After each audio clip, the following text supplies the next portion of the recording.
அனைவருக்கும் வணக்கம். இது நவகிரக ரத்னா ஜோதிட ஆராய்ச்சி மையம். நான் உங்கள் ஜோதிடன் கா. ஐயப்பசாமி. இன்று ஒரு ஜோதிட தகவல் நிகழ்ச்சியில்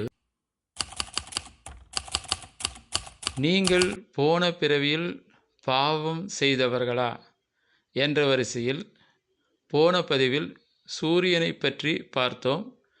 இன்று இந்த பதிவில் சந்திரனை பற்றி பார்ப்போம்.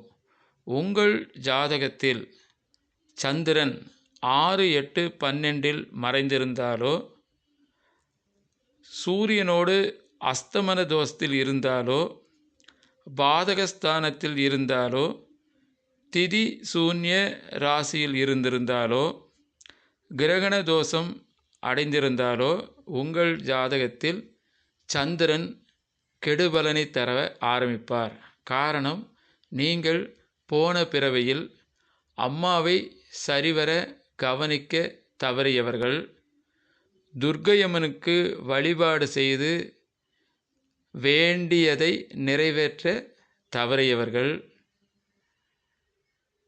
என்பது பொருள். இந்த தோஷத்தை நிவர்த்தி செய்ய நீங்கள் அம்மாவுக்கு உரிய மரியாதையை தாருங்கள். பெண்கள் முதியோர் இல்லம் சென்று அவர்களுக்கு உணவளித்து அவர்களை சந்தோஷப்படுத்தி அவர்களிடம் ஆசீர்வாதம் பெற்று வாருங்கள். பௌர்ணமி அன்று நிலா தரிசனம் செய்து வாருங்கள். உங்களுக்கு சந்திரன் கெடுபலனை மறந்து நற்பலன் தர ஆரம்பிப்பார் என்பதில் ஐயமில்லை. நன்றி, வணக்கம்.